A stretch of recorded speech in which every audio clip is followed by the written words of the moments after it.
First, you have to know it's possible and really know that it's possible. Next, you have to want it and really commit to it. And like the Shaun White type of commitment, where the snowboarder Shaun White was in an interview with Oprah, was it? And she said they played the video of him winning the gold, and she said, "How did you do that? What did you do there, like to do that, to achieve that?" And he was like, "Okay, pause it right there. That's when I committed." Yeah. And I say that because in the same way he's going off a slope, you're, as a man, would be going off a slope, and that slope would be your overdrive, right? And so the level of commitment that you have to remembering, oh, actually, I'm going this way. Oh, actually, I'm going this way. Actually, I'm going this way. Is intense, especially at the beginning, because it's your survival instinct. It's meant to be strong, right? And then I would say the next part, and it's the most difficult part, is listening. Really, really listening. That is when I work with men in almost any capacity, you are so positively reinforced in this culture to not listen. To success is the ability to keep driving despite the obstacles. So you actually can't listen to any doubt. You can't listen to any yearnings, right? That's the reason we don't allow women in monasteries. They have to go to their own separate convent, because you might listen to your yearnings for the siren woman. And so to really begin to really listen, well, that's also hard, because you're having to honor what you perceive to be inferior.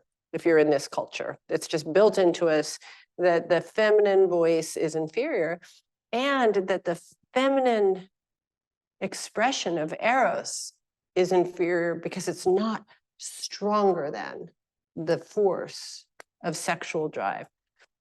So 9 times out of 10, what I do is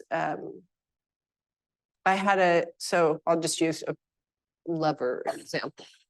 And most of what I do is say, did you feel that? Did you sense that?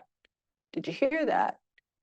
And then I do as much, Reese calls this, I think it's called chatterling, where a computer talks to itself and it says, are you okay? Yeah, I'm okay. Are you okay? Yeah, I'm okay. Are you okay? Yeah, I'm okay.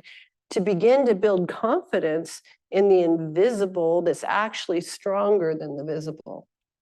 When you can do that, then you can stay in tune with the frequency. Then she doesn't have to tune you in too. That's also nice. And both of you are just attuned. It's like there's music playing. You have your instrument, I have my instrument, and we both play our instrument in accord with the sound of the music. But most people aren't trained to hear it, or they're specifically trained to dismiss it. Right? You feel you're in the middle of that big, intense project, and you feel this flood of desire. I can tell you that almost every man I've ever talked to has tried to figure out how to quash it so that he can keep doing his task and his job. Either that, or they go hog wild and they go to the other side. But that place of being able to stay attuned to it and functional is difficult. And then that's actually, I think, where I would start. That'll probably be like a good 3, 4, 5 years of practice. Maybe more.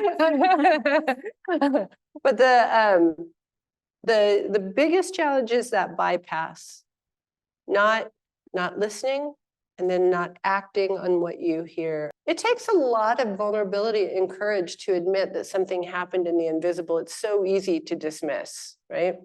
Well, that's what you're aiming for.